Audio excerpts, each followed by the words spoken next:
Hi friends, எல்லோரும் எப்படி இருக்கீங்க? இன்றைக்கி வாங்க நம்ம பழம்பொரி எப்படி செய்யலான்னு பார்க்கலாம். அதுக்கு ஒரு கப் மைதா, 2 ஸ்பூன் அரிசி மாவு, 1 ஸ்பூன் சர்க்கரை, ஒரு பிஞ்ச் மஞ்சத்தூள், ஒரு பிஞ்ச் உப்பு, ஒரு பிஞ்ச் சோடாப்பு போட்டு கலந்துக்கலாம். கலந்துட்டு பஜ்ஜி மாவு பதத்துக்கு வந்து கலந்துக்கலாம். கொஞ்சம் கொஞ்சமாக தண்ணி ஊற்றி பஜ்ஜிக்கு நம்ம எப்படி கலக்குவோமோ அந்த மாதிரி கலந்து எடுத்துக்கலாம்.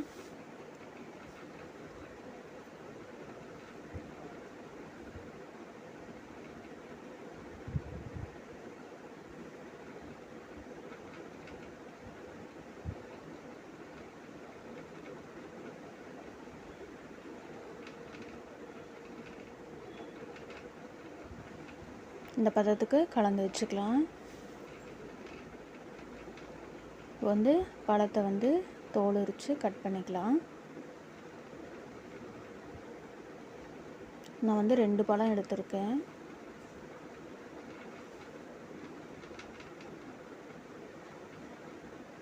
நீங்கள் அப்படியே நீட்டமாக வேணாலும் போட்டுக்கலாம், இல்லை பாதி கட் பண்ணி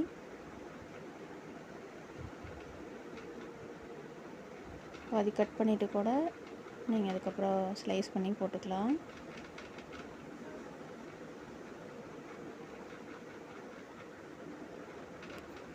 பாருங்கள், இந்த மாதிரி நான் கட் பண்ணி ஸ்லைஸ் பண்ணி வச்சுருக்கேன்.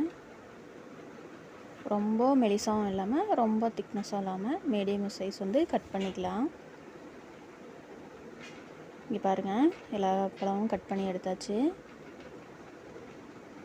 ஒரு பாத்திரம் வச்சுக்கலாம். வச்சு பொரிக்கிறதுக்கு தேவையான எண்ணெய் ஊற்றிக்கலாம்.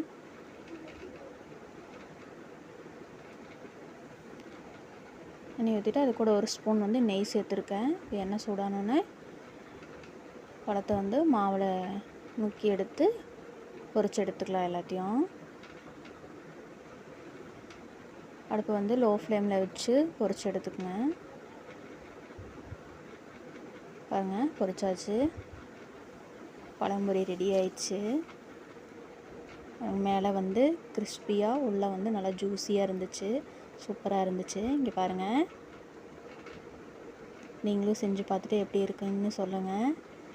என் சேனல் பிடிச்சிருந்தா கமெண்ட் பண்ணுங்கள், லைக் பண்ணுங்கள், ஷேர் பண்ணுங்கள், சப்ஸ்கிரைப் பண்ணுங்கள். பாய்.